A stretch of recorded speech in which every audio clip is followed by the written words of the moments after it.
한반도 냉전 체제가 드디어 뿌리부터 흔들리고 있습니다. 남북 정상회담을 통해서 한반도에서 더 이상 전쟁은 없다고 남북 정상이 공의 합의를 했고, 올해 안에 한반도에서 냉전 체제를 걷어내고 평화로 가는 새로운 시대의 문을 열자고 합의했습니다. 한겨레 TV와 한겨레 21은 국내를 대표하는 북한 전문가 또 미국 전문가 두 분을 모시고 오늘부터 한반도 냉전 해체 과정을 해설을 나누고 분석을 해보려고 합니다. 한반도 냉전 해체 프로젝트 이구동성, 지금부터 시작하겠습니다.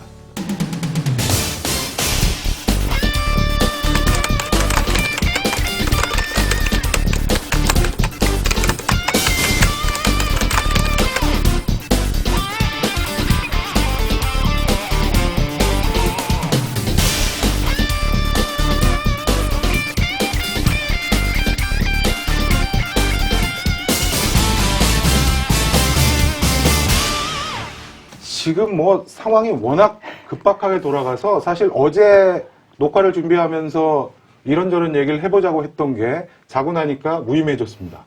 또 막 뉴스가 너무 나오고 있고, 지금 현 시점에서 도쿄에서는 한중일 3국 정상회담이 또 열리고 있고요. 정말 급박하게 돌아가고 있는데, 일단 김정은 위원장의 방중부터 한번 얘기를 풀어갔으면 좋겠습니다. 지난 3월에 이제 그 김정은 위원장이 중국을 방문했을 때도 전격 방문이라고 그렇죠. 네. 사실은 중국이 배제된 채 배제됐다고 얘기도 할 수 있겠네요. 네. 한반도 냉전 해체 프로젝트가 진행되는 것에 대해서 우려도 있었고 그 가능성도 높다라는 의견들이 공존하고 있었는데, 결국은 김정은 국무위원장이 지난 3월 중국을 전격 방문하면서 결국 중국에게 다시 그 한반도 문제에 당사자주의를 부여한 것이 아닌가라는 그렇죠. 생각을 합니다.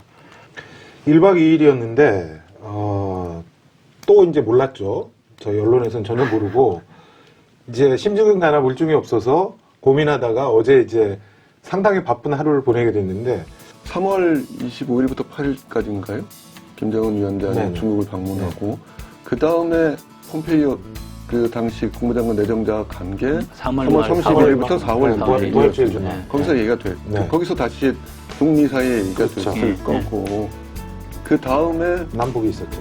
남북이 있는데 그 과정에서 보면 그 중국에서는 공산당 대외연락부장인 송타오도 방문한 적이 있고, 외교부장 왕이도 방문했었고, 그 판문점 선언 차이나 패싱이 제일 가장 보도될 때였죠. 네. 그러니까 판문점 선언이 있었고, 네. 그 폼페이오 다시 국무장관이 방문할 예정 시간 잡혔을 거고, 그렇다면 다시금 북한은 베이징을 경유해야 되는 생각들을 하지 않을 수 없었을 것 같다는 생각이에요.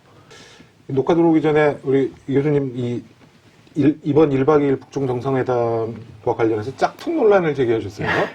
그거 좀 풀어주시죠. 예, 뭐 짝퉁 논란 표현이 어떨지 모르겠는데, 네. 일단은 그 남북 정상회담에서 네. 남북 정상회담을 평가하는 여러 가지 기준이 있는데, 네. 가장 비판적인 사람들이 제일 많이 했던 거는 연출은 참 잘했다. 네, 네. 연출은 참 잘했는데, 그 다음에 두 번째 기준은 선언으로 봐도 네. 좋은 선언 다 갖다 모아놨다. 네. 근데 구체적인 내용이 하나도 없지 네, 않느냐, 네, 네. 이런 얘기가 많았어요. 네. 뭐 제 기본적인 입장은 한반도 운명 공동체 선언이다. 네. 전쟁은 있을 수 없다는 네. 의미에서. 네. 그래서 선언도 의미가 있다는 네. 거고, 짝퉁 논란과 관련된 거는 요새 이제 국제정치에서 많이 하는 얘기가 네. 텍스트 말고 이미지, 네. 논리 말고 감성도 네. 중요하다라는 네. 거거든요. 네. 그래서 뭐 도보다리 산책도 있고 전반적으로 연출하는 게 네. 사람이 선언이나 아니면 이성적으로만 움직이지 않는다. 그렇습니다. 사람이란 거는. 네. 이미지 자체가 판단하는데 굉장히 중요한 거고, 그간 북한에 대한 한국에서 만약에 영상만 갖고 보면 최근의 영상은 핵과 미사일을 쏘는 영상하고 열병식을 하는 영상밖에 없었을 거예요. 그렇습니다. 네. 그런 면에서는 그 장면 하나 연출하는 것이 엄청난 효과를 갖고 있는 거고, 한국이 평창 올림픽 하면서 또 아이돌에 한류하면서 엔터테인먼트나 이 문화 기획 능력이 한국이 전 세계에서 거의 한류의 나라답게 최고급 아닌가 하는 생각을 했고, 그런 면에서 보면 이번에 시진핑 주석하고 김정은 위원장의 해변을 산책하는 거는 좀 심하게 얘기하면 우리의 그 연출 장면을 일정하게 벤치마킹 한 거다. 뭐 그런 말씀 드린 거고요. 네. 좀 첨언한다면 다롄이란 도시에 대해서도 좀 생각을 해볼 왜 필요가 있습니다. 다롄인가? 두 가지 다롄이란 도시의 상징이 이번 그 회담에서 있었던 것처럼 보이는데, 첫째는 좀 크게 얘기하면 미국의 해상 패권에 도전하는 중국의 항공모함이 네. 이렇게 처음에 진수식을 하는 장소라는 점입니다. 좀 확대해석일 수 있습니다만 일종의 사문화됐다고 평가됐던 북중 동맹이 좀 복원되는 그런 형태가 아닐까. 다롄이라는 장소가 갖는 첫 번째 의미가 있는 것 같고, 두 번째는 다롄은 그 일종의 좀 국제도시 같은 성격을 좀 강하게 갖고 있는 곳이죠. 지금 동북 지역에서 공업과 항만 관련해서 중요한 도시이고, 과거에 보면 러시아의 조차지이기도 했고, 일본이 대륙 진출을 할 때 만든 그 회사인 남만두 철도 주식회사 본부가 있던 곳이기도 하고요. 그리고 북한같이 특유의 기억을 불러오는 곳에서는 그 김일성 주석과 김정일 국방위원장이 방문을 했던 곳이라는 상징도 있는데, 어떻게 보면 개혁개방의 상징으로서의 다롄도 의미를 가질 수 있다고 보이고, 실제로 보도에 따르면은 그 김정은 위원장 일부 수행원들은 항구하고 기업을 방문하면서 실제로 개혁개방이 어떻게 이루어진지를 보았다는 거니까요. 사실은 그런 의미에서 그 다롄이라는 장소가 갖는 상징성도 있지 않을까, 뭐 그런 생각도 해봅니다. 의제 측면에서 북중이 어느 정도 조율을, 근데 왜 지난번에는 안 했는지 그건 모르겠는데, 그러니까 그 사이에 남북 정상회담이 있어서 그런 것인지. 좀 크게 보면 그 1970년대 초반 미중 대탄트가 시작이 되면서 결국은 한반도 문제는 일종의 미중 관계 함수화됐고, 그 연장선상에서 결국은 지금 현재 벌어지고 있는 냉전 해체 프로젝트를 보아야 되지 않을까라는 생각을 더 하게끔 해준 것이 엊그제 그 김정은 국무위원장의 중국 재방문이었다고 할 수 있을 것 같습니다. 아마 최소한 저는 한 3가지 정도 얘기를 했을 것 같은데요.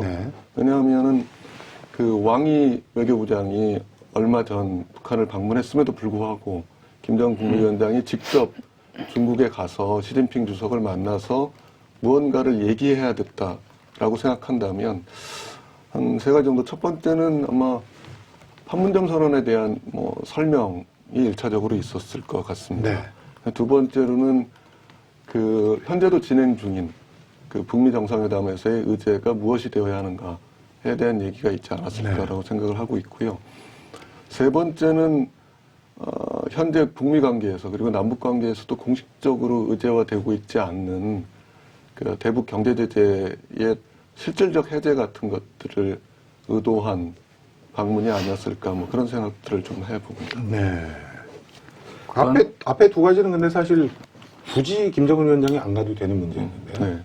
부 교수 얘기는 경제 지원 문제를 왕위의 방북으로 해결하지 못해서 김정은 위원장이 직접 중국으로 달려갔다. 이런 해석이에요. 예, 이번에 좀 인상적인 것 중에 하나는 그러니까 신화통신이 보도한 것과 북한의 조선중앙통신이 보도한 것이 있는데, 두 가지 측면이 에서 좀 차이가 있습니다. 하나는 그 신화통신 보도에서는 북한과 중국이 민간교류를 강화하기로 했다라는 표현이 나오는데, 민간교류의 상당 부분이 경제적 관계, 경제적 교류를 의미한다면 북한 입장에서는 그 현재 북한에 대한 경제 제재의 실질적 주체가 중국이라고 할 때 그 대북 제재 완화 같은 것들을 의도했고, 그것에 대해서 일정하게 답을 들은 게 아닌가라는 느낌이 하나 있고요. 북한 매체에서 언급되지 않은 또 다른 하나는 그동안 계속 얘기되어 왔던 북한과 중국 사이에 얘기되어 왔던 비핵화의 단계적 동보적 조치 문제가 주목의 대상입니다. 마지막으로는 지난 4월 20일 그 북한 조선노동당 중앙위원회에서 했던 그러니까 경제건설에 총력을 다한다라는 그 결정에 대해서 중국이 적극적인 지지 의사를 표명한다라는 이야기를 하고 있습니다. 그 신화에는 있고 중통에는 없다? 그건 신화에도 있고 그 조선중앙통신에도 다 같이 있는 표현입니다. 앞서 두 가지, 그러니까 민간교류 얘기하고 그 다음에 단계적 동보적 그 비핵화 조치에 대한 언급은 조선중앙통신에는 나오지도 않습니다. 그럼 북한으로서는 그 4월 20일 결정 이후에 경제 발전을 위해서 다원화를 한다. 자원을 얻을 수 있는 소스를 한국도 갖고 있고 북미가 회담이 잘 되면 미국으로도 받고 예, 그런 독일 거죠. 수교도 받고 확실하게 중국에서 들어오는 지원을 확약받으러 갔다. 예, 이런 그러니까 그 해석이에요. 측면도 사실은 좀 저는 있을 것 같다는 생각입니다. 만약에 4월 20일 그 북한의 결정이 1978년 12월 그 중국 공산당의 개혁개방선언과 마찬가지의 비중을 갖는 결정이라고 한다면 북한으로서는 지금 현재 그러니까 일종의 점개방군대, 그러니까 경제개발구를 만들어서 그 경제발전을 급속히 진행시키겠다는 의도를 갖고 있고 그 과정에서 아마 가장 손쉽게 그 얻을 수 있는 외자는 아마 중국으로부터 들어오는 자본일 가능성이 높기 때문에 실질적인 경제제재 해제야말로 북한이 그 4월 20일 결정을 추진하는 데 있어 가장 관건이 될 거고 그 자본의 원천은 중국일 거다라는 생각들을 갖고 있는 게 아닌가. 정리해보면 이렇게 될 것 같은데요. 그러니까 지금 언급하신 78년 중국 공산당 11기 3중전회의 개혁개방 결정과 그 다음에 이번 4월 20일 조선노동당 7기 3차 전원회의에 그 사회주의 현대화가 절묘하게 일치를 하고 11기 3중전회 직전 개막 직전에 중국과 미국이 그 이듬해 79년 1월 1일부터 대사급 외교 관계를 한다라는 발표가 있었고 이번에도 북미 정상회담을 앞두고 있는 상황이고 그러니까 이렇게 맞춰보면 이제 대충 그림은 그렇게 그려지는데 경제와 관련해서는 사실 그러니까 비핵화의 진전을 통한 북미 관계가 급속도로 진전이 이루어지면 사실은 중국도 중국입니다만은 세계 경제로 나아가는 데 있어서는 미국을 뚫어야 되는 게 북한테는 사활이고 그러면 그리로 가기까지 과정이 짧지는 않을 테니까 그 과정을 견뎌내는데 중국이 이제 어느 정도 역할을 해줄 수 있겠다 뭐 이런 전략적 판단일까요? 그러니까 그 일종의 개혁 개방을 했을 때도 경제 성과를 거두기 위해서는 시간이 소요될 수밖에 없는데, 그렇죠. 네. 그러니까 78년도 중국을 다시 돌이켜 보면 그 12월에 11기 3중전에 의해서 어쨌든 개혁 개방이라는 표현을 쓰지는 않았지만 그렇죠.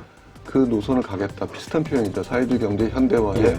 총력을 쏟겠다라는 표현이었는데, 그러니까 중국 내부에서의 일종의 결정이 있었고 79년 1월에 중국과 미국이 수교를 하고 80년에 중국이 그 대만을 대신해서 IMF 가입을 하게 되죠. 그러니까 어떻게 보면 개인적으로는 그게 개혁개방의 일종의 3종 세트 같은 건데, 그러니까 북한으로서 보면 그 우리 남북 정상회담을 한 일주일 앞두고 뭐 중국과 비교해서 개혁개방 선언을 했다고 한다면 향후 필요한 것이 북미 수교가 하나 필요한 것일 거고 정상적인 국제경제 활동을 할 수 있는 국제경제기구 가입 문제가 있을 텐데 사실은 그 시간이라는 것들을 지금 특정하기가 굉장히 어려운 상황입니다. 그러니까 그리고 북미 수교하고 국제경제기구 가입은 연동되어 있는 문제고, 왜냐하면 미국이 IMF나 월드뱅크에 있어 의사결정권의 다수를 쥐고 있는 상황 속에서, 그리고 미국 국내법의 개폐가 이루어지지 않는 조건하에서 북한이 국제경제기구에 가입하는 건 상당 시간이 소요될 수밖에 없습니다. 그렇다면 일단 단기적으로도 그 경제발전을 추동할 수 있는 원천을 어디서 얻을 수 있는가 관련해서 여전히 중국이 매력적인 그 국가일 수밖에 없다라는 게 어쨌든 이번에 또 다른 전격 방문에서 좀 느껴지는 부분이고요. 구 교수가 설명은 굉장히 장기적인 거고 네. 그래서 중간 단계로 안보 대 안보 교환이 제대로 안 풀릴 경우 아니면 또 잘 풀리더라도 시간이 걸리는 상황이니까 미국으로부터 얻을 수 있는 지원, 한국으로부터 얻을 수 있는 지원, 또 북일 수교를 해서 일본으로부터 얻을 수 있는 지원은 다 미래의 것이에요. 그러니까 그렇죠. 우리가 계속 북한의 과거의 현재핵, 미래핵식으로 하면 북한 입장에서 보면 다 미래의 전략적인 자산이고 네. 갖고 있는 자산은 아무것도 없어요. 네. 지금은. 그런 의미에서는 당장 제재를 일정하게 이완해 주는 문제나 제재보다 훨씬 더 크게 중국이 지원해 주는 건 충분히 중요한 문제인데 이건 굉장히 긴 전략적인 문제인데 지금 움직인 건 전술적으로 움직인 것처럼 보여서 만약에 북한이 4월 20일 날 전원회의 하면서 그렇게 장기적인 전략을 세웠다면 네. 왕이 외교부장이 왔을 때 해결해야 되는 문제지 왜 이렇게 급하게 갔는지. 가장 크게는 미국에서 이제 북미 정상회담의 의제를 지금 확대하려고 하고 있는 것도 상당히 중요한 요인이었지 않았을까 싶습니다. 그러니까 생화학무기 얘기하고 인권 문제 거론하는 그 상황 속에서 아마 의제 조율이 그 단기적으로는 가장 중요한 그 북중 정상회담의 의제가 아니었을까라고 생각을 하는 거고, 또 하나는 이제 그 한반도 비핵화 내지는 비핵지대와 관련해서 아마 최소와 최대가 있을 텐데, 폼페이오 지금 국무장관이 내정자 시절에 얘기했던 북한에게 체제 안전을 위해서는 종이뭉치 이상을 줘야 된다라고 했을 때, 그렇죠. 그 종이뭉치에는 사실은 북미 수교나 평화협정까지도 포함된다고 할 때 실제적으로 어떤 군사적 조치를 하느냐가 문제가 되리라고 보입니다.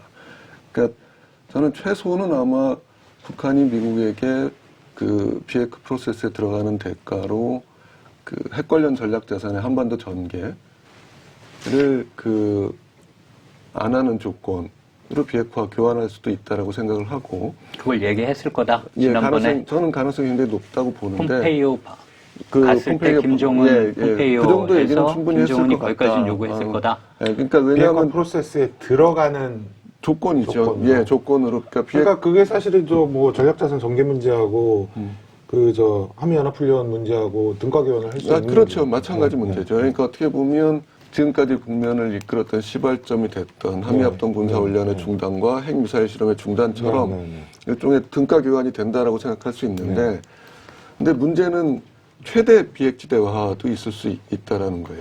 그러니까 마이클 그린이 그 어제 해구사까지 보도에서 없애라. 얘기하는 것처럼 네. 미국이 한미동맹에 따라서 한국에게 제공하는 해구산 자체가 교환 대상이 될 수도 있다라고 생각을 해본다면, 근데 개인적으로는 북한이 해구산 자체를 문제 삼지는 않을 거라고 보입니다. 그렇다면은 그 최소 비핵지대화 정도의 합의를 볼 수 있을 텐데, 사실은 이 문제는 중국하고 북한이 얘기를 해야 되는 부분 중에 하나입니다.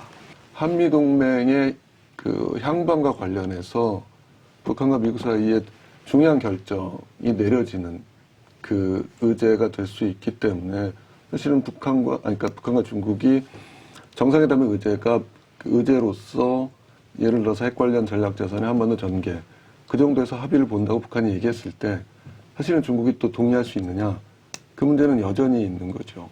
그러면 그 폼페이오하고 김정은하고 폼페이오가 이번에 두 번째 간 거고 첫 번째 갔을 때 김정은이 최소 전략자산 배치는 하지 않는 조건 정도로 의제 조율을 했는데, 중국 입장에서는 거기서 더 나가서 해구산 아니면 주한미군 철수까지 요구하는 게 맞다고 조율을 했을 거다. 그러니까 거기가 사실은 그 지점에서 그 얘기는 충분히 돼야 되는 문제가 있는 거죠. 왜냐하면 북한이 그 핵 관련 전략 자산의 한반도 전개를 금지하는 것 정도에서 합의를 본다면, 사실 한미동맹의 성격 변화가 나타나고 있는 거긴 하지만 한미동맹 자체는 실제 하는 거고, 어떻게 보면 극단적으로 얘기하면 북한이 한미동맹을 인정하는 수준의 합의를 보는 거기 때문에 그 문제는 당연히 저는 중국과 논의될 수밖에 없는 의제다라고 생각을 하는 거고, 그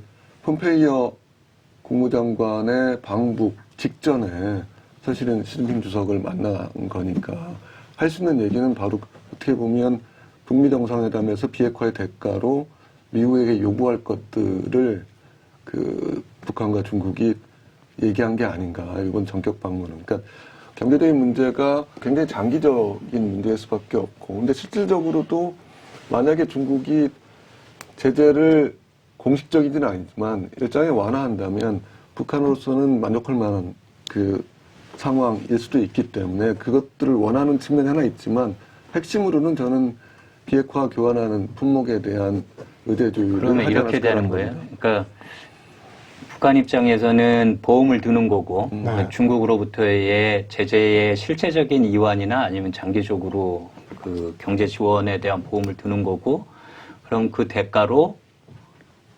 비핵화에 대한 대가로 미국으로부터 받아들일 거를 좀 더 높여라.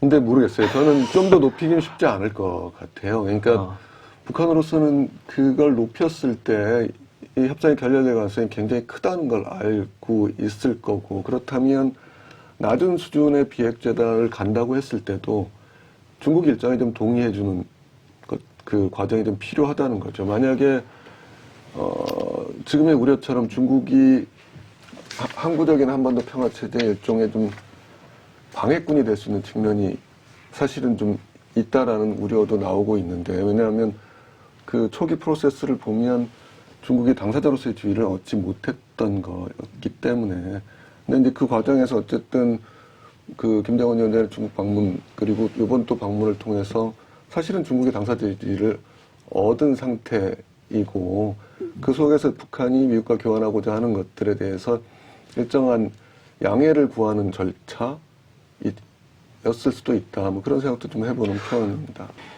미국과 소련의 대땅트를 보면 그 72년 얘기를 했으니까 그 72년에 미중 화해가 있잖아요. 네. 그럼 72년인데 시기를 보면 79년에 공식 수교를 하거든요. 그렇죠. 그리고 그 사이에 중국, 당시에 중공의 입장에서 보면 미국의 국내 정치에 의해서 엄청난 보디 체크가 들어오는 여러 가지 태클이 들어와서 결국은 대만관계법을 만들었죠. 네. 그래서 시기적으로도 7년이 걸렸고요. 그다음에 만약에 냉전에 있었던 여러 가지 미국의 전략들을 소련하고 있었던 전략은 뭐 봉쇄 아니면 이제 억지. 네. 그럼 억지에서 미국이 소련에 적어도 소련이 핵과 미사일 수준에서 미국과 일정하게 영어로 이제 패리티라고 그러는데 일정한 수준 따라왔다. 네. 균형을 맞췄다 하는 건 한국말로 삐까삐까죠. 그렇죠. 그게 이제 솔트 아니잖아요. 네. 그걸 이제 그다음에 미중 수교하고 이 전반적인 걸 대탕트라고 네. 하잖아요. 근데 대탕트가 굉장히 빨리 무너지거든요. 네. 예, 대탕트를 무너뜨리는 대표적인 사람이 이제 잭슨이라는 상원 의원인데 네. 잭슨 상원 의원이 인권과 무역을 걸었어요. 네. 그러니까 소련 체제에 소련이 그때도 어려웠기 때문에 곡물 수출이나 그다음에 소련이 계속 미국으로부터 얻고자 했던 게 MFN이에요. 그러니까 그 통상을 최혜국 정상적으로 대우. 네. 최혜국 대우를 네. 얻고 싶어 했어요. 근데 의회에서 잭슨이 거의 단기 필마로 그거를 다 걸었던 게 소련 안에 있는 유태인의 이민을 허용하는 문제하고 이 MFN을 걸었어요. 언제든지 걸릴 수 있는 거예요. MFN을 갖고 했었고 중국 케이스를 보면 90년대 내내 중국이 개혁 개방을 했을 때 미국이 중국을 쪼는 통제하는 수단이 그것도 MFN이었어요. 그렇죠. 네, WTO 가입 2001년 공식 가입하기 전까지 계속 클린턴 행정부가 계속 쪼았는데 1년마다 심사를 했어요. 그렇죠. MFN을 주느냐 마느냐. 네. 그래서 지금 이런 거를 장기적으로 봤다면 미국이 냉전 때 소련이나 중국을 어떻게 대우했는지를 만약에 연구했다면 아니면 그 냉전사를 기준으로 보면 프레임이 달라지는 거예요. 그러니까 계속 국내도 그렇고 미국에서 나오는 프레임은 북한이 비핵화를 할 수 있느냐, 완전한 비핵화의 의지가 있고 다 털어서 보여줄 거냐 하는 걸 물어보지만 거꾸로 미국 입장에서 미국을 핵으로 정말 타결할 수 있는 소련도 대등하게 대우한 적이 없어요. 중국도 대등하게 대우한 적이 없어요. 그래서 미국이 북한에 대한 안보 위협을 해소하고 체제 안전 보장을 해줄 수 있는 의지와 능력이 과연 있느냐? 없어요. 그러니까 미국은 항상 힘의 우위를 가지고 소련도 그렇게 다뤘고 중국도 그렇게 다뤘고 지금도 중국을 그렇게 다루고 있는 거죠.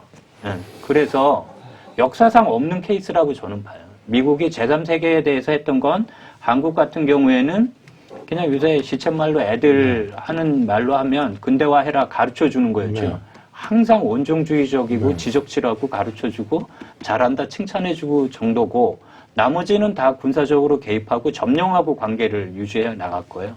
그래서 미국 외교사 전체를 통틀어서 지금과 같이 정말 미국 조야에서 나라가 아니라고 생각하는 나라. 네? 형제를 독극물로 죽인 나라. 네. 예? 고무부를 뭐 로켓으로 죽인 김정은과 1대1로 안보에 대한 담판을 짓는다는 건 미국 외교사에서는 있을 수 없는 일이고 그런 의미에서는 미국이 과연 그냥 양쪽이 등가가 돼야 되는 거잖아요. 비핵화를 하는데 체제 안전 보장을 해달라. 그럼 미국도 체제 안전 보장을 해줘야 되는데 미국이 체제 안전 보장을 트럼프 대 나머지 99예요. 트럼프가 이걸 뚫을 수 있느냐? 그 다음에 트럼프가 하나를 뚫어도 그 다음에 길이 계속 막히는 거예요. 인권 갖고 또 막을 테고 MFN 갖고 막았던 것처럼 또 막을 테고 그런 역사를 돌이켜보면 아까 해석이 맞다면 북한이 옳은 보험을 드는 거죠. 그런 의미에서는. 그거는 맞는데 그거는 굉장히 장기적인 전략에 대한 결단이 있는 건데 지금 방식 자체는 너무나 급하게 임기응변적으로 움직이는 것이기 때문에 두 개가 약간의 이제 미스매치가 있는 것 아니냐. 이제 그런 얘기예요. 이해동 교수가 미국이 하는 협상은 역사상 유례가 없는 협상이라고 얘기했는데 거꾸로 북한 쪽 관점에서 보면 자기네들은 그 균형의 경험이 있는 거예요. 그렇네. 그러니까 60년대 어쨌든 중소 갈등 속에서 중국과 소련에서 일종의 좀 등거리 외교를 했던 경험이 있고 가장 극적인 장면이 61년에 그 소련 중국과 동맹을 체결할 때 보면 소련하고 동맹 체결하고 약 일주일 뒤에 중국하고 동맹을 체결하거든요. 그러니까 보험을 양쪽에 드는 방식이지요. 그러니까 이번에도 보면 아까 판문점 선언이 운명 공동체라는 인식을 좋다고 얘기하는데 북한 조선중앙통신에 따르면 네. 아예 그냥 북한과 중국은 운명 공동체다. 이번 2차 방주 2차 방주 때 그런 얘기를 하고 있습니다. 네. 그리고 심지어는 그 하나의 운명으로 결합시킨 혈연적 유대를 갖고 있다. 네. 마치 그 김정은 위원장이 판문점 선언 서명하고 연설에서 네. 하나의 핏줄, 하나의 언어, 하나의 역사, 하나의 문화를 남북 사이에 얘기했던 거 거의 버금가는 수준의 북쪽이 그렇게 되고 남북이 그렇게 되면 중국하고 한국하고도 뭐 운명 공동체가 되는 건가요? 그럼? 네?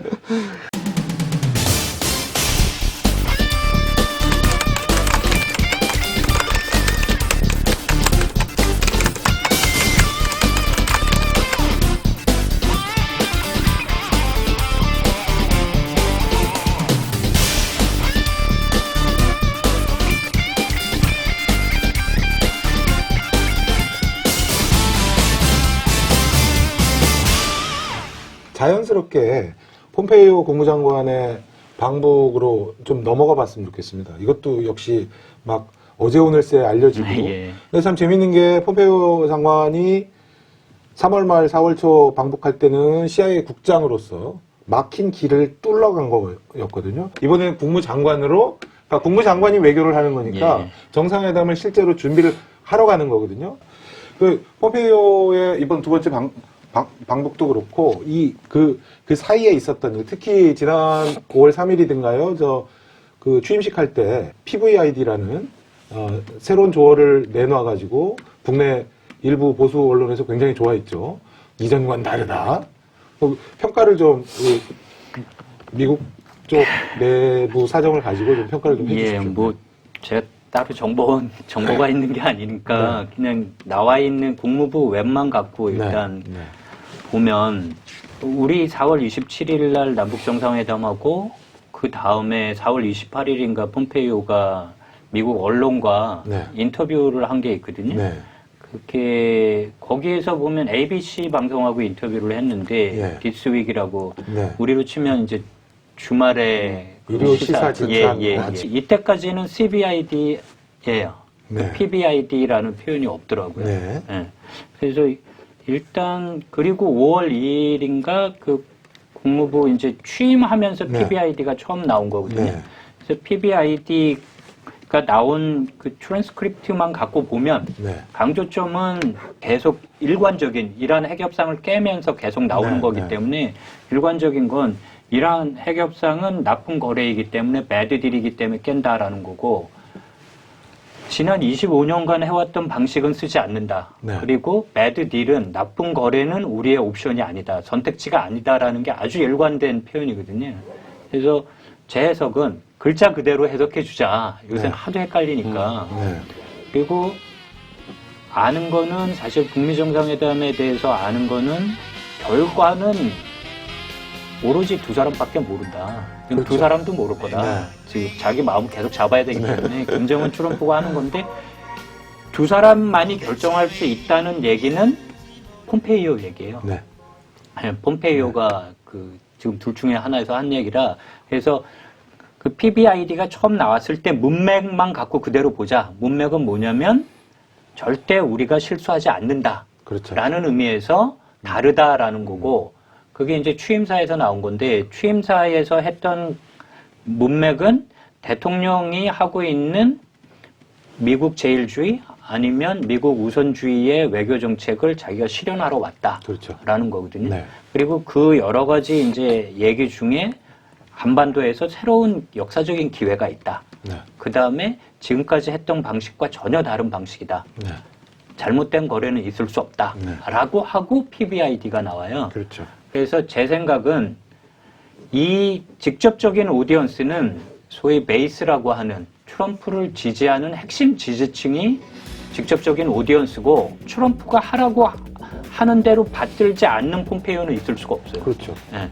그러니까 나쁘게 얘기하면 나쁜 건지 좋은 건지 모르겠지만 지금 북한하고 똑같은 시스템으로 돌아가 버린 거예요. 나머지가 하나도 작동을 하지 않고, 기존의 전문가들 하나도 작동하지 않고 다 틀리고, 기존의 전문가들 얘기를 들으면 들을수록 미국 외교가 안 보이는 거예요. 그렇죠. 예.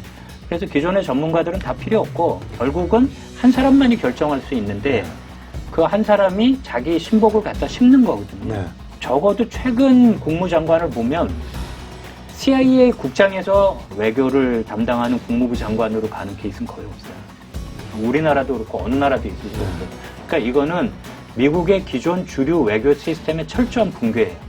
그래서 폼페이오하고 지금 볼튼을 불러왔잖아요. 네. 폼페이오와 볼튼이 이라크한 핵협상을 깨는 거죠. 그래서 이란 핵협상을 맥마스터하고 쫓겨난 사람들, 틸러슨 둘은 이란은 깨면 안 된다. 물론 매티스 국방장관도 깨면 안 된다고 했고 합참 의장도 깨면 안 된다고 했는데 이 사람들은 일단 남겨둔 거고 날린 거예요. 그러면 미국 주류 중에서 자기가 쓸 사람은 아무도 없고 양쪽이 다 마찬가지예요. 서로 경멸하고 증오하는 사이이기 때문에 주류에서 절대 트럼프는 안 된다는 선언까지 한 상태니까 이제 풀이 없어요. 그나마 갖다 쓸 수 있는 가장 가까운 사람이 틸러슨인데 틸러슨을 날렸다는 걸 무엇을 의미하느냐. 그 다음에 맥마스터는 삼성 장군을 데리고 온 거거든요. 그러니까 삼성 장군을 현역 삼성을 데리고 온 거예요. 이것도 파격이에요. 그러니까 데리고 와도 퇴역 장군들을 데리고 오죠, 주로. 근데 지금은 사람이 워낙 없으니까 삼성, 사성 현역을 그대로 데리고 왔어요. 지금은 미국 외교는 기존의 모든 문법을 깨고 있는 것이기 때문에 네. 트럼프만 봐야 된다. 그리고 트럼프는 지금 무엇만 보고 있을까? 대통령 재선만 보고 있을 거다. 노벨상이 아니고요? 아니, 노벨상을 타야지 재선 가도에 그렇죠. 재선을 유리하죠. 가는 거고, 그러니까 이 항구적인 평화 체제가 아니라 항구적인 선거예요. 그렇죠. 그래서 미국은 그렇죠. 취임하자마자 네. 다음 대선에 대한 캠프를 네. 다 짜리고 뭐 돈 모금하기 시작하고 이런 거거든요. 네. 그래서 지금 트럼프의 모든 메시지의 핵심적인 청중은 네. 기존의 뭐 외교의 문법, 미국 패권, 리더십 다 아니고 네. 자기의 핵심 지지층이다. 네. 뭐 시쳇말로 하면 우리가 뻘짓하지 않는다. 지금까지 했던 배드 딜은 없다. 그러면 확실한 딜을 강조하다 보니까 퍼머넌트가 PBID라는 게 나온 게 아닐까. 그런데 그 뱉은 이후에는 이제 해석은 또 예, 그런 거죠. 전혀 다른 세상이에요. 그러니까 저도 저 취임사를 좀 전에도 보고 들어왔는데, 근데 사실은 이게 CVID나 PVID나 차이는 없는데, 말씀하신 것처럼 해석이 더해지면서 네. 이게 바뀌는 것 같아요. 사실은 그 이리버서브 여기에 퍼머넌트의 개념이 들어가 있잖아요. 들어가 있는데. 그렇죠. 네. 시공간적인 개념이 들어가 있는데 굳이 또 P를 넣고 그 다음에 북한에 굉장히 이 반감을 많이 가지고 있는 분들은 퍼머넌트와 이리버서블이 같이 들어가 있으니까 더 세진 거다. 이렇게 해석을 자꾸 넣으면 실제로 그렇게 상황이 굴러가게 되죠. 예, 그러니까 P가 네. 그 모든 비핵화 과정에서 일어났던 일입니다만은 네. 궁극적으로는 원자력과 관련된 핵과 관련된 과학기술자들의 재배치 문제까지 다 포함하는 거죠. 네. 영구적인 폐기를 하려면. 네. 근데 이 P가 아마 북한에게는 상당히 좀 그러니까 반감을 불러일으킬 만한 요소였을 수도 있습니다. 그러니까 북중 정상회담이 전격적으로 이루어지는 데는 어떻게 보면 폼페이오가 쓴 이 P의 효과일 수도 있거든요. 왜냐하면 그 경험적으로 보면 북한은 항상 미국과 협상하면서 핵 폐기의 대가로 받고자 했던 게 94년도 테너바 협상에서 보듯이 경수로 형태의 원자력 발전소였고 전력 문제 같은 경우 스스로 심각하다고 느끼고 있는 상황 속에서 나중에 뭐 혹시 NPT에 다시 재가입을 한다고 해도 NPT 규범 중에 하나인 원자력 에너지 핵에너지의 평화적 이용 문제까지 건드릴 수 있는 요소가 사실은 이 P에 있지 않을까라고 생각했을 가능성도 높아 보여요. 그리고 사실은 P가 원하는 것은 결국은 그 핵에너지의 평화적 이용까지도 차단하는 방식의 비핵화를 얘기할 가능성이 굉장히 높죠. 그러니까 일단 수사적으로 쓰였지만 그 P가 자율성을 갖고 움직이게 되면 파급 효과가 큰 예, 거니까. 그 눈덩이처럼 파급 효과가 커질 수 있다는 측면이에요. 그 이란 핵협상 얘기를 간단하게 좀 짚어봤으면 좋겠는데요. 이란 핵협상이 폐기가 되면서 볼튼 같은 경우는 그렇게 얘기했거든요. 이게 북에 주는 메시지가 있을 것이다. 우리는 나쁜 딜은 하지 않겠다라고 주장을 했는데 역으로 북 입장에서 보면 이란하고도 게다가 유럽연합까지 보증을 선 이란과의 저런 협상도 들어와서 내다 버리는데 우리랑 한 거를 우리가 어떻게 믿느냐. 북으로서 그런 의심을 가질 수 있고 또 한편에서는 이런 지적을 하는 분들도 계시더라고요. 트럼프 대통령 같은 사람하고 맺은 거래라면 앞으로 저런 사람이 미국에서 대통령이 될 가능성은 없으니 저보다 더한 사람이 미국에서 대통령이 되지 않는 한 이 딜은 굳은 딜이다. 그렇게 북이 판단할 수도 있다. 이런 지적을 하는 분도 계시고. 아니, 근데 그 후자 측면은, 예를 들어서 판문점 선언도 지금 국회 비준 절차가 중요한데, 네.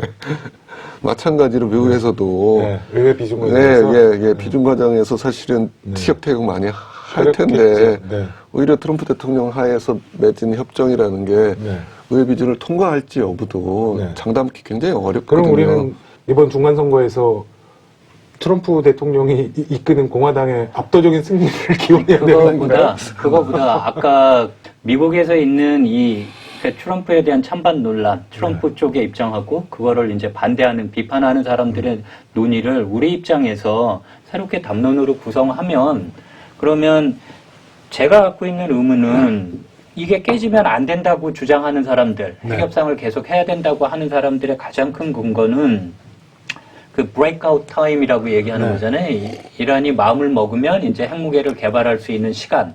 시간이 지금 한 1년 정도로 벌려놓은 거고, 이 협상이 있기 전에는 한 3개월 정도인데, 이게 다시 이란이 지금부터 마음 먹으면 1년 후에 핵무기를 갖게 된다라는 거잖아요. 북한은 국가 핵무력을 완성했다고 선언을 하고, 뭐 그 ICBM 능력이 아직까지는 완전하지 않다는 게 중론인 것 같지만, 아무튼 미국 본토에 대한 위협까지 가 있는 상태고, 이란은 모르는 거예요. 핵 연료를 개발하는 퓨얼 사이클을 가지고 얘기하는 수준이니까. 그러니까 트럼프 얘기가 맞는 게 아메리카 퍼스트 입장에서 보면 맞아요. 아메리카 퍼스트 입장에서 보면 중동이 개판이 나건 말건 미국 본토에 대한 직접적인 위협이 안 돼요. 지금까지는. 앞으로 1년 후에 개발을 해도 ICBM을 개발하지 않는 한 이란이 미국 본토를 타격할 수 있는 능력은 없어요. 근데 북한은 디클레어 했어요. 그 능력이 있다고 한 상태예요. 그렇게 보면 북한과 협상을 더 가야 되는 건 맞죠. 그리고 북한과 협상을 가는 방식에서는 이란 핵협상을 해야 된다고 하는 사람들의 입장을 우리가 따올 수 있다는 거죠. 북한 문제보다 이란 협상이 훨씬 어려운데 이거를 모조리 문턱을 높인다. 그러니까 계속 북한에게 대해서 치팅한다. 뭐 하고 비판했던 사람들이 계속 살라미 전술로 하나 줄 걸 잘라가지고 준다라고 했는데 반대로 미국은 지금까지 모든 걸 얹었어요. 지금도 당장 그런 거죠. 핵을 하려고 그러면 생화학 무기 얹고 이러면 레짐 체인지에 가까운 인권 문제 얹고 계속 얹어요. 그러면 얹으면 과적에 대해서 배가 그냥 가라앉는 거예요. 그건 하지 말자는 얘기예요. 그러면 미국 주류의 얘기를 가지고 우리의 담론을 만들 수 있지 않나 하는 거고. 만약에 이란 핵협상으로부터 미국이 탈퇴하는 것을 보고 예를 들어서 북한은 무슨 생각을 할까? 폼페이오가 얘기했던 종이 뭉치 갖고는 그 이상을 안 된다라는 거를 생각할 수밖에 없잖아요. 그렇죠. 그러니까 그것에 대한 반응이 이번 북중 정상회담에서 다시금 단계적 동보적 조치라는 것은 단돌이 하는 거다. 종이 뭉치 그것만으로 안 되고 따라서 단계별로 교환을 해야 된다라는 의지를 담은 것이고 또 하나는 제가 보기에는 네. 그러니까 중국과의 관계가 별로 좋지는 않았는데 지금 관계 개선을 하는 것은 결국은 이란 핵협상 같이 합의된 것이 깨지는 걸 한 보면 번에 깨지게 될 때 그들에게서 보험이 필요하죠. 의지할 예. 곳을 찾을 수밖에 예. 없는 것 같아요. 예를 들어서 한국이 그 의지의 대상이 될 수 있을까? 그러니까 사실은 그 고민들이 있는 거죠. 그러니까 미국이 단순히 소극적 안전보장이 아니라 적극적 안전보장을 해줄 수 있을까? 그러니까 따지고 보면 북한한테 그것들을 줄 수 있는 주변국들이 미국, 한국, 중국 정도일 텐데 그 중에서 가장 적극적 안전보장을 제시해 줄 수 있는 나라가 어딜까를 좀 북한은 고민할 수밖에 없는 것 같아요. 네. 근데 폼페이오가 그 계속 종이 쪽 이상의 거를 원한다는 것도 있고 아까 말씀드린 ABC 방송하고 한 인터뷰에서도 양쪽이 액션을 해야 된다는 걸 우리는 알고 있다. 북한에게 요구하는 게 물론 미국이 해야 된다는 거는 딱 한 문장 나오긴 하지만 가서는 분명히 그 얘기를 했던 거예요. 예. 그래서 뭐라고 계속했냐면 갔다 왔다. 공개한 다음에는 갔다 왔고 갔다 와서 여러 가지 얘기했다. 일단 인질 석방 지금 세 사람 석방하는 거 얘기했고 그 다음에는 이 CBID가 구체적으로 무엇을 얘기하는지에 대해서 네. 김정은과 얘기를 했다라는 거고 김정은이 분명히 이해했다. 미션을 자기가 대통령으로 맡은 미션을 분명히 이해했다. 그런데 그 미션은 계속 뭐라고 하냐면 최근에 언술들의 미션은 청문회에서도 또 나왔잖아요. 청문회 할 때도 인사청문회 할 때도 또 나와서 중간에 굉장히 쇼킹한 얘기를 했는데 일본 입장에서는 특히 한국의 보수도 마찬가지고 미국이 동북아에서 일정하게 동맹들에게 안전을 제공하고 있긴 하다. 그런데 지금 진행되고 있는 일의 미션은 대통령에게 받은 미션이라고 계속 얘기하는 건 미국 본토의 안전을 지키는 거다. 여러 가지 뜻을 굉장히 응축해 있네요. 아니 그냥 리터럴리 문자 그대로 네. 그렇게 얘기를 여러 번 했거든요. 이거는 이제 PBID는 CBID가 PBID로 바뀐 거지만 나쁜 거래는 없다. 그 다음에 지금의 미션은 아메리카 퍼스트를 하는 거고 아메리카 퍼스트를 하는 거의 구체적인 내용은 미국 사람들이 북한의 군사적인 위협에 인질로 잡히지 않는 거다. 라는 얘기는 아주 일관돼요. 네. 일관되고 자기가 이 미션을 갖고 있고 이 미션 때문에 비핵화를 요구하는 거다라는 것을 김정은에게 분명히 얘기했고 그 합의가 양쪽이 뭔가 이제 영어 딜리버로 실제적인 액션이 필요한 거다. 행동이 필요한 거고 행동은 양쪽이 다 해야 된다는 걸 알고 있다. 김정은 폼페이오가 만났을 때는 이 딜이 일정하게 진행됐다고 보지 않으면 현재 상황은 전혀 설명할 수가 없어요. 그렇죠. 근데 거기에 더 잠깐만요. 정리를 할 시간이 된 것 같습니다. 쉬었다 합시다. 아니요. 쉬었다 또 할 수는 없고, 쉬었다 다음 주에 할 거예요. 자, 지금 정리를 좀 해야 될 시간이 많이 돼서 굉장히 재밌게 지금 진행이 됐는데, 다음 주 이 녹화를 하러 올 때쯤 되면 아마 북미 정상회담의 일정이 일정과 나오겠죠. 장소가 나올 거예요. 그리고 일정과 장소가 나오는 것을 보면 이게 어느 식으로 굴러가겠구나라는 느낌이 아마 전문가들이시니까 있으실 텐데 북미 정상회담에 대해서 짤막하게 정리하시는 걸로 오늘 말씀하신 거 정리하시는 걸로 해서 북미 정상회담 전망을 한번 짤막하게 좀 해주시면 어떨까요? 일단은 네. 폼페이오 국무장관이 나올 때 네. 억류자들을 네. 함께 나온다면 네. 어쨌든 그 북한과의 핵협상에 대한 그 미국 국내 정책 반대에 네. 대해 좀 완화시키는 효과는 충분히 가질 수 있을 거예요. 네. 그리고 아까 이혜정 교수가 지적한 것 중에 폼페이오 그 내정자 시절 청문회 할 때 본토 위협 얘기하잖아요. 그렇다면 가장 가시적인 무기는 대륙간 탄도미사일인 거니까 거기에 대해서 예를 들어서 그러니까 선 가시적 조치를 취하라는 요구 같은 경우는 충분히 가능했으리라고 보이거든요. 그건 오히려 다른 핵물질 폐기보다는 쉬워지지. 상대적으로 좀 용이한 측면이 있기 때문에 뭐 내밀한 사정은 잘 모르겠습니다만 어쨌든 북한이 비핵화의 길로 가는 데 있어서 그러니까 종이뭉치 이상의 실질적 조치라는 것들이 이번 마지막 의제 조율에서 이루어지느냐가 사실은 북미 정상회담에서 관건이 되는 부분일 거다. 거기에 대해서는 여러 가지 상상력들이 사실은 좀 필요한 시점인 것 같아요. 네. 뭐 저는 문정희 선생이 다녀오셔서 네. 예, 문정희 교수님이 미국 다녀오셔서 뭐 키신저 얘기 소개한 거. 네. 그래서 지금은 우리가 원하는 대로 최대한 노력을 하고 바라지만 결국은 플랜 A, 플랜 B, 플랜 C를 다 가질 수밖에 없기 때문에 북미 정상회담이 성공하든 실패하든 한반도에서 전쟁은 불가한 거고 네.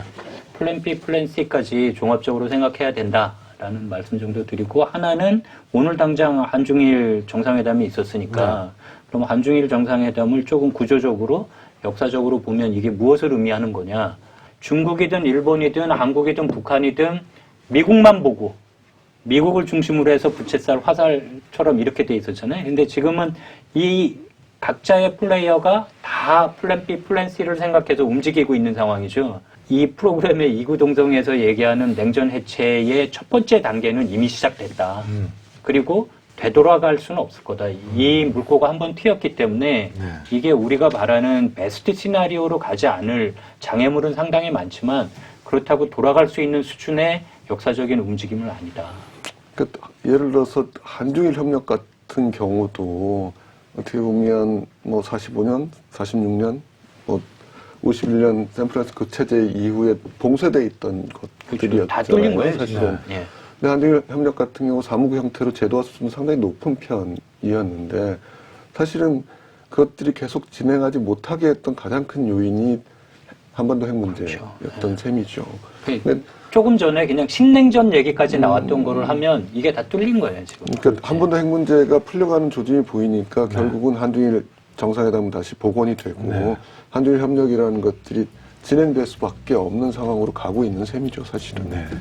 정리를 하겠습니다. 아까 우리 이혜정 교수님께서 그 미국 외교가 그가는 힘의 우위를 바탕으로 해서 도덕적 우위까지 그런 꽃갈모자까지 쓰고 해 나갔는데 지금 상황이 굉장히 예외적인 상황이라고 말씀하셨는데 뭐 인물도 대단히 예외적인 인물이 지금 미국 건국한 지 뭐 한 300년도 채 안 됐긴 하지만 그동안 한 번도 볼 수 없었던 인물이 지금 백악관 주인이 되어 있는 상태니까 그 예외적 상황에 맞는 예외적 인물이 되기를 다 같이 기도하는 심정으로 지켜보는 한 주가 되지 않을까 싶어요. 그 북미 정상회담 가지고 다음 주에 다시 찾아뵙겠습니다. 세계사적 격동의 현장입니다. 다음 주에도 두 분 교수님 모시고 한 목소리로 한반도 냉전 체제 해체를 외쳐보겠습니다. 지금까지 시청해 주셔서 감사합니다.